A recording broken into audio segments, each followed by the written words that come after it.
un jeune m'a interrogé à propos du fait d'assister aux 2 discours du vendredi. Cette présence est-elle obligatoire ou est-elle seulement sunna? Ça veut dire quelque chose de préférable, mais sans aucune obligation.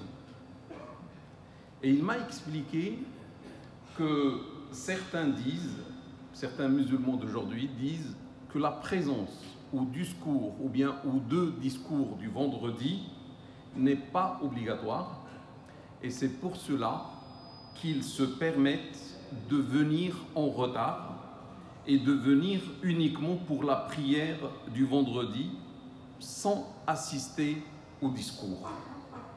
La réponse que je lui ai donnée est la suivante. La présence au discours du vendredi, le premier et le deuxième, est une obligation, est obligatoire, et non pas une sunna ou quelque chose de léger ou quelque chose de préférable selon le dire de certains aujourd'hui. L'argument, si on dit quelque chose, il faut apporter des arguments. Le premier argument, c'est Allah qui ordonne aux croyants dans un verset coranique Ya ayyuhalladhina amanu idha nudiya lis-salati min yawmil jumu'ati fas'aw ila dhikrillahi wa dharul bay'. Ô vous qui avez cru, lorsque l'appel à la prière du vendredi se fait entendre, hâtez-vous à l'évocation d'Allah et abandonnez le commerce. C'est Allah qui parle. Quand l'appel à la prière se fait entendre, ou vous qui vous dites croyants, abandonnez le commerce et hâtez-vous à la mosquée, hâtez-vous à l'évocation d'Allah qui se prononce dans la mosquée pour l'écouter. Donc Allah Ta'ala wa Tabarak a ordonné aux croyants de prendre la direction de la mosquée après l'appel à la prière pour écouter l'évocation de Dieu. Et par conséquent, il a interdit le commerce. Il a interdit le commerce. S'il a interdit le commerce, il a interdit toute autre chose par analogie avec le commerce ou sur le commerce. Si le commerce interdit, toute autre chose est interdite. Lorsqu'il y a l'appel du vendredi qui se fait. Et l'évocation de Allah, c'est la chose qui suit l'appel. Il dit une fois l'appel se fait entendre, hâtez-vous. Ça veut dire tout ce qui suit l'appel est une évocation de Allah. Et qu'est-ce qu'il y a juste après l'appel? Il y a les 2 discours. Et après, il y a la prière. Ça veut dire l'évocation de Dieu, c'est l'ensemble des 2 discours, plus la prière de 2 rak'ah.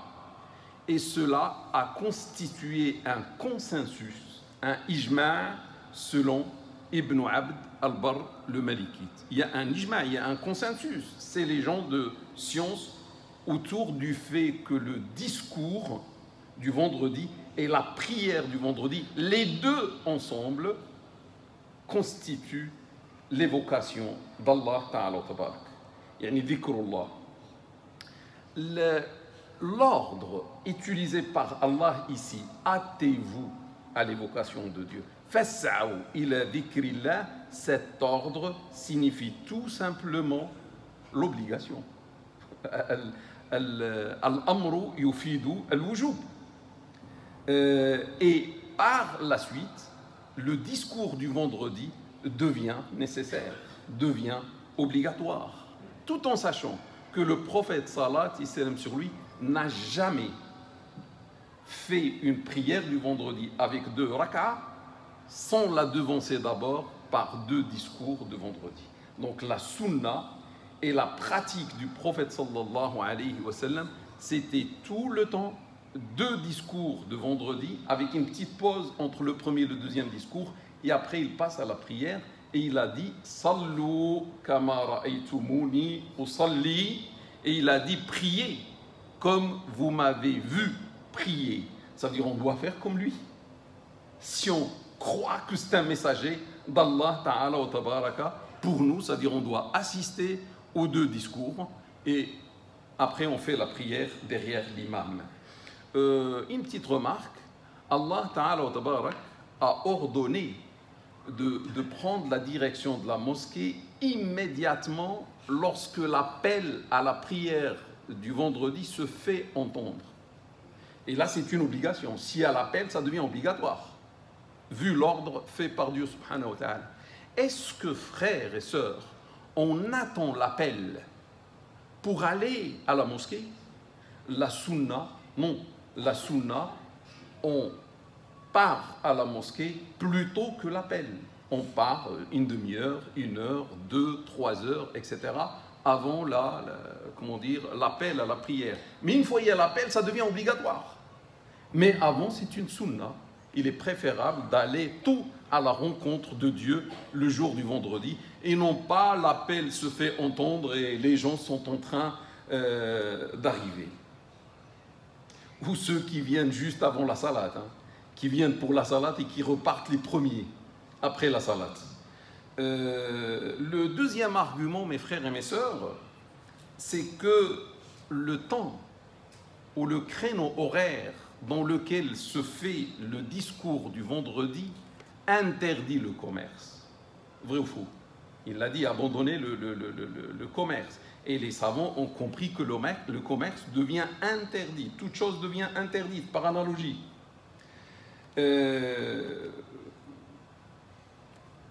Si le discours du vendredi n'était pas nécessaire, n'était pas obligatoire, il n'allait pas interdire le commerce. Parce que jamais en islam, l'agréable n'interdit le permis. Yani al-mustahab la yuharrimu al-mubah. Le commerce est-il permis ou pas? Oui, le commerce est quelque chose qui est permise en islam. Et pourquoi le commerce est devenu interdit? Ça veut dire la présence dans le discours du vendredi est obligatoire. Parce que si la présence n'était pas obligatoire, était seulement facultative, préférable, Dieu n'allait pas interdire le commerce. Jamais le préférable ou l'agréable, le mandoub, le mustahab, n'interdit le permis. C'est-à-dire l'interdiction ne peut venir que de quelque chose qui est obligatoire, et c'est le cas. Un autre argument, mes frères et mes sœurs, c'est que les 2 discours du vendredi constituent une condition de validité de la prière du vendredi. Yani, al-khutbatan shartu sihhatin li salat al-jumu'ah wa hada bittifaq al-madahib al-arba'a, et cela à l'unanimité des 4 écoles de fiqh. Charte, une condition de validité, je te dis par exemple les ablutions, l'wudu est une condition de validité pour la salade. Tu veux faire la salade, n'importe quelle salade. As-tu tes ablutions? As-tu fait le wudu, les ablutions?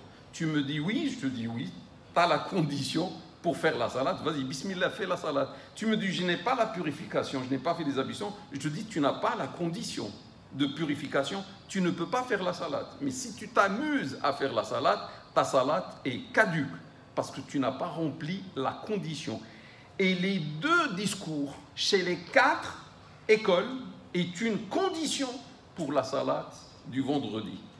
Cela signifie, frères et sœurs, que s'il y a des gens dans une mosquée qui décident de faire directement la salade de raka'a du vendredi sans faire le discours du vendredi, leur salat n'est pas valide. Salatuhum batila.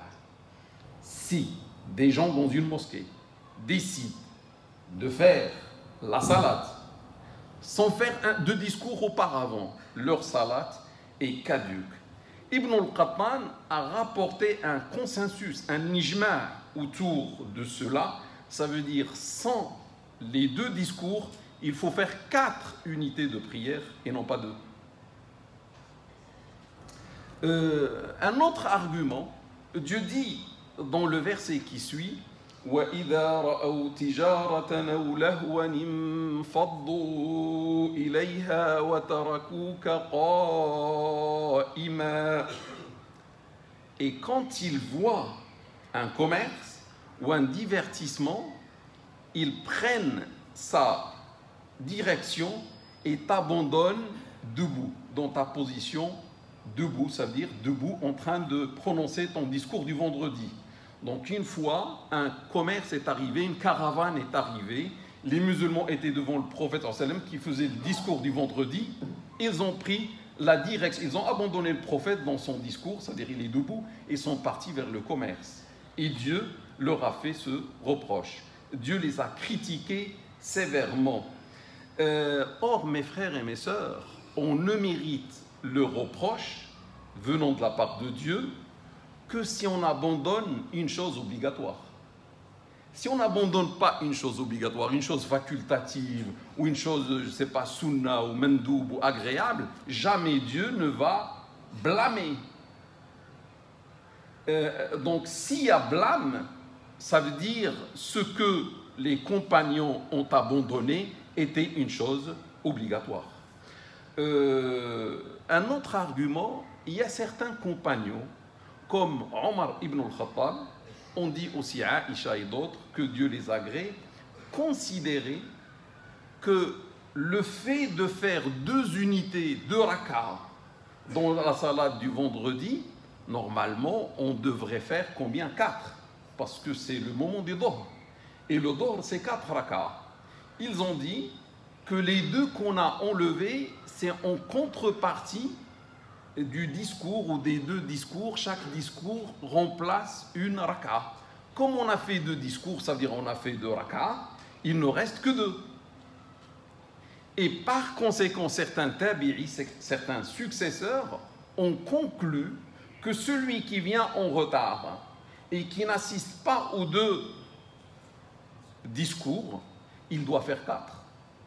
Mais la majorité ne les a pas suivis. La majorité dit le discours du vendredi est obligatoire ou bien une condition de la validité de la salat, mais celui qui n'assiste pas et assiste seulement, comment dire, à la prière du vendredi, sa prière du vendredi est correcte, il ne doit pas faire 4, mais il aura manqué une obligation. Il n'a pas fait l'obligation d'assister au discours du vendredi. Bien sûr, il y a certains qui ont dit que le discours du vendredi est une sunna. Et c'est la chose sur laquelle se sont basés certains aujourd'hui pour annoncer aux musulmans, bizarrement, qu'on peut ne pas aller au discours du vendredi. Malgré les arguments qu'on vient de voir, parmi ces gens qui ont dit que être présent au discours du vendredi est une sunna et non pas une obligation, on trouve l'imam Al-Hassan Al-Basri, que Dieu lui apporte sa miséricorde. Certains l'ont suivi. On dit parmi ceux qui l'ont suivi, il y a l'imam Ibn Hazm, quelques siècles après, l'imam Ibn Hazm, que Dieu lui accorde sa miséricorde, a tenu les mêmes propos. Mais l'avis là, de dire que la présence au discours du vendredi n'est que sunna, est un avis faible.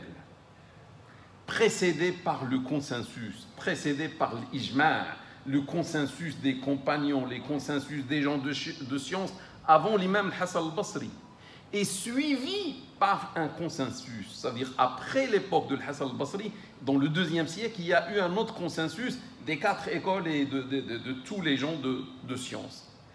Raison pour laquelle, devant cette erreur de ne pas venir exprès, je n'ai aucune excuse, je n'ai pas un travail, rien, je viens en retard, j'attends. Je connais, par exemple, ils font ici la prière vers 13h30. À 13h30, je viens. Et je n'assiste pas aux 2 discours. Celui qui fait ça, je lui dis, frère ou sœur, tu as abandonné une obligation. Tu n'as pas accompli une obligation. Je ne suis pas le seul qui dit ça, c'est-à-dire les gens de science disent ça. Tu as abandonné une obligation. tu as raté, frère ou sœur, un immense salaire, oh si tu savais, et tu as commis par là un péché. Parce que ne pas faire une obligation est considéré comme un dhanb, comme un péché en islam. Qu'Allah nous guide, qu'Allah nous apporte plus de science et qu'Allah nous aide à prendre le droit chemin, le chemin de nos prédécesseurs parmi les salafs et non pas ceux qui crient aujourd'hui sur YouTube ou autres à gauche et à droite.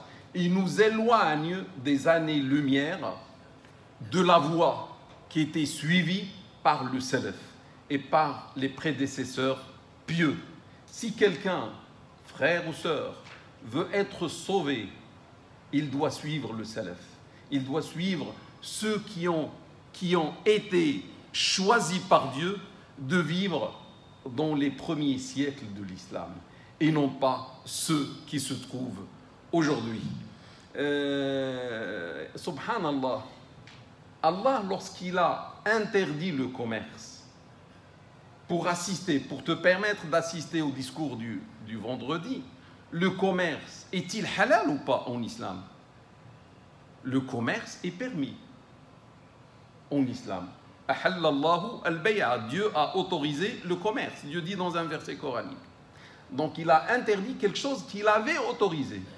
Mais pendant ce moment du discours de la salat, le commerce devient interdit. Et là, je parle avec ceux qui ont du commerce et qui gardent le commerce ouvert pendant le vendredi, pendant la prière du vendredi. Donc Dieu a interdit le commerce alors que le commerce est autorisé et alors que le commerce est un travail. Je dis à quelqu'un, quel est ton travail? Il dit, je suis commerçant. C'est-à-dire, mon travail, c'est le commerce. Mais le travail en islam, est-il une adoration ou pas? Le travail est une adoration, ibada.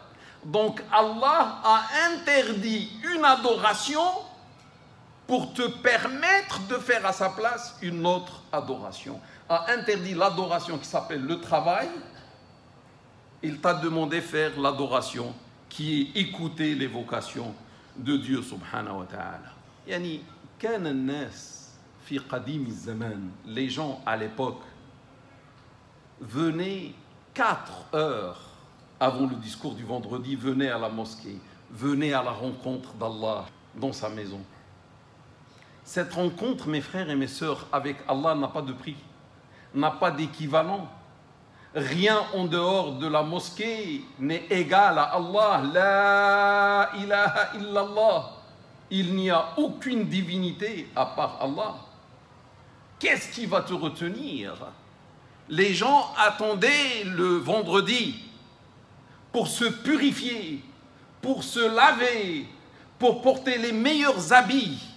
Et bonne heure le matin, ils prenaient la direction de la mosquée pour être dans la maison d'Allah.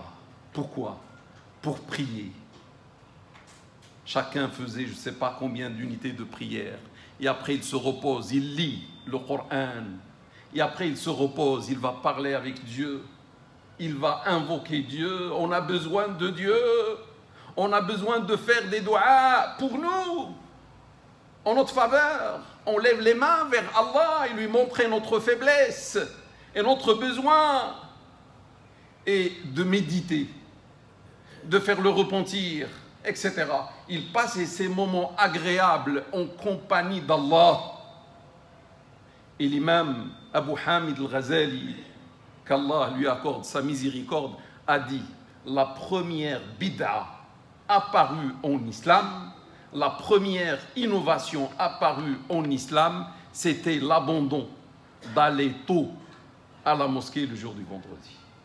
أول بدعة ظهرت في الإسلام هي ترك التبكير للذهاب إلى المسجد يوم الجمعة وبدأ الناس يأتون قبيل الأذان et les gens ont commencé à venir juste après l'appel à la prière ou un quart d'heure après ou venir seulement pour faire les 2 raka de la salat. Va nous autoriser à nous absenter à cette sunna? Est-ce que la sunna est faite du prophète sallallahu alayhi wa sallam, est faite pour ne pas être faite? Et pour être abandonné, Man raghiba an sunnati falaysa minni. Le prophète sallam a dit, celui qui abandonne ma sunna ne fait pas partie des miens, unanimement authentiques. Seulement, frères et sœurs, certains ont cru bon de dire que la présence au discours du vendredi est une sunna, ce n'est pas une obligation, mais ils n'ont pas affranchi de cette présence. Et même eux n'ont pas dit qu'il ne faut pas venir. Ils, selon leur science, ont donné le statut. Mais après tout, est-il concevable, frères ou sœurs, qu'Allah, dans sa grandeur, dans sa majesté, le roi des rois, notre maître, nous donne un rendez-vous hebdomadaire et on trouve toutes les excuses du monde alors qu'il sait notre contexte, il est au courant, il sait ce qu'il y a dans notre cœur et on vient, nous les serviteurs, on n'est que des serviteurs, on n'est pas des rois, on n'est que des serviteurs et le serviteur se permet de venir en retard chez son maître. Est-il concevable? Qu'est-ce qu'on va dire à Dieu subhanahu wa ta'ala? C'est notre commerce, alors qu'il dit abandonner le commerce. Je regardais une vidéo, je regardais YouTube. Qu'est-ce que tu faisais? Si tu as une excuse, d'accord, une excuse, la maladie, le travail, je ne sais pas, une excuse qui te dépasse, je comprends que tu arrives en retard. Mais si tu n'as aucune excuse et tu viens en retard, qu'Allah nous aide à faire le repentir. Qu'Allah remplisse nos cœurs par sa crainte et par la piété. Et qu'Allah nous pardonne. أقول قولي هذا واستغفر الله لي ولكم ولسائر المسلمين فاستغفروه إنه هو الغفور الرحيم وآخر دعوانا أن الحمد لله رب العالمين. Mes frères et mes sœurs, je vais vous donner une deuxième erreur. Le temps ne me permet pas de dire toutes les erreurs que les gens commettent le jour du vendredi et surtout dans une journée de canicule. Donc je vais essayer de donner seulement une erreur et je m'arrête. La deuxième erreur que je voudrais soulever, presque tout le monde la connaît, mais c'est le rappel. Et le rappel profite aux croyants. Il y a celui ou celle qui parle pendant le discours du vendredi. On parle toujours du discours du vendredi. Il y a ceux qui parlent. Moi, j'ai vu, subhanallah, des jeunes venir en groupe. Le conseil que je donne aux jeunes, vous pouvez venir en groupe, mais quand vous rentrez à la mosquée, dispersez-vous. Ne restez pas ensemble, parce que vous êtes des amis. Le shaitan va vous visiter. Et l'un va parler, l'autre va répondre, l'autre va rire, etc. C'est l'effet groupe. Donc on casse le groupe, on se disperse dans la mosquée, et après on retrouve notre groupe à la sortie. Là, il y a Allah, on ne veut plus parler. Comment se fait-il que toi, le serviteur, en présence d'Allah, dans la maison de Allah, tu vas parler et tu vas rire comme si tu as mis tes deux pieds dans le paradis? Tu as besoin d'être humble, d'être rempli de piété, de crainte, de lire, d'évoquer, d'invoquer, etc., de prier et non pas de bavarder. Il y a un temps pour le bavardage, il y a un temps pour l'adoration. Donc là, ces jeunes qui rentrent et qui bavardent et qui dérangent ceux qui veulent se concentrer à côté d'eux, qui ont l'âge de leurs parents ou leurs grands-parents, commettent une erreur. Le prophète sallallahu alayhi wa sallam dit « Idha qulta li sahibik » si tu dis à ton ami « Ansit yawm al-jumu'ah wal imamu yakhtubu faqad laghawt » si tu dis à ton ami, écoute avec silence, alors que l'imam est en train de prononcer son discours le jour du vendredi, tu auras parlé, ou tu as parlé. Unanimement authentique. Bukhari ou Muslim. Donc là, tu vois ton ami qui parle avec l'autre ami, et tu vas dire à l'ami qui parle, arrête de parler, fais silence, écoute avec silence. Tu as parlé pour dire ça, et ça c'est interdit. Mais attendez, montrer l'erreur à quelqu'un qui commet l'erreur, est-il légal en islam ou pas? Oui, l'amr bil ma'rouf Là, tu as fait quelque chose qui est autorisé en islam. Ça s'appelle ordonner le convenable et déconseiller le blâmable. Et on doit le faire. Si tu vois une erreur, tu dois la corriger. Là, le prophète sallallahu alayhi wa sallam, il te dit, tu vois l'erreur et tu n'as même pas le droit de faire cette chose qui est autorisée, même ordonnée en islam. Tu gardes le silence. Même si ton voisin parle, toi, tu ne dois pas lui dire silence. Parce que si tu dis silence, tu vas parler. Pour vous montrer la gravité de parler quand l'imam est en train de faire son discours. Parce que Allah, lorsqu'il nous a dit d'aller à la mosquée, il nous a dit pour écouter les vocations. Et quand tu vas parler, tu ne vas pas écouter les vocations. Dans une autre version, le prophète sallallahu alayhi wa sallam a dit celui man lara fala jumu'ata lah. Celui qui parle n'a pas de vendredi. La jumu'ata lah, yani la jumu'ata kamila lah, la ajra lah, ou ajruhu naqis. N'a pas de vendredi, ça veut dire n'a pas de salaire pour ce vendredi. Parce que le vendredi te donne un salaire énorme auprès de Dieu, subhanahu wa ta'ala. Tu n'auras pas ce salaire ou tu auras une partie uniquement du salaire.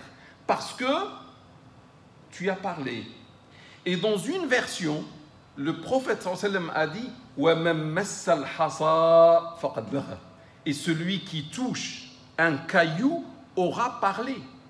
Même s'il n'a pas parlé, il a parlé par l'acte. Parce que dans la mosquée du prophète, il n'y avait pas les tapis. Il n'y avait que les cailloux et le sable. Donc celui qui s'amuse, il écoute le prophète et il joue avec il se divertit avec les, comment il s'appelle, les petits cailloux, à parler. Ça veut dire qu'il n'aura pas le salaire. Ça veut dire que tu dois te concentrer, frère ou sœur, à écouter l'imam qui parle. Tu comprends ce qu'il dit ou tu ne comprends pas. Même s'il parle l'arabe, tu dois écouter. Et tout cela montre qu'écouter avec silence est une obligation. Les Malikites et les Hanafites sont partis jusqu'à interdire la parole pendant le discours du vendredi. Aujourd'hui, mes frères et mes sœurs, on voit des gens, et c'est ça l'erreur, on voit des gens, bon, qui parlent, on a dit ça, qui rient, on a dit ça, qui sortent leur portable, subhanallah. J'ai vu ça plusieurs fois. L'imam est en train de faire le discours. Il y a un frère, sort son portable et regarde les messages, répond aux messages, élimine des messages. Il n'en reste que voir des vidéos. Mettre les écouteurs et regarder des vidéos pendant le discours. Et j'ai fait le discours. Seigneur, accepte ma salat.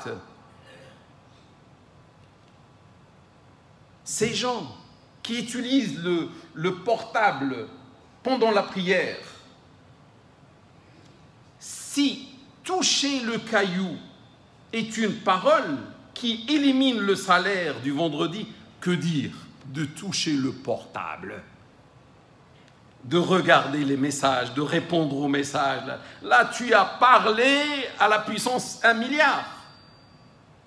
Si seulement toucher un petit caillou, c'est grave, toucher ton grand portable, c'est grave à la puissance 1 milliard. Donc que ceux qui sont concernés, bien sûr tout le monde n'est pas concerné par ce que je dis, que ceux qui sont concernés par ce que je dis, parce qu'ils sont présents aujourd'hui, arrêtent de faire ce péché-là, de faire cet interdit-là, et qu'ils profitent, comme leurs frères et sœurs du vendredi, de ce moment agréable de l'adoration du vendredi, qu'ils accomplissent le repentir, et qu'Allah nous pardonne, qu'Allah leur pardonne, qu'Allah augmente notre science,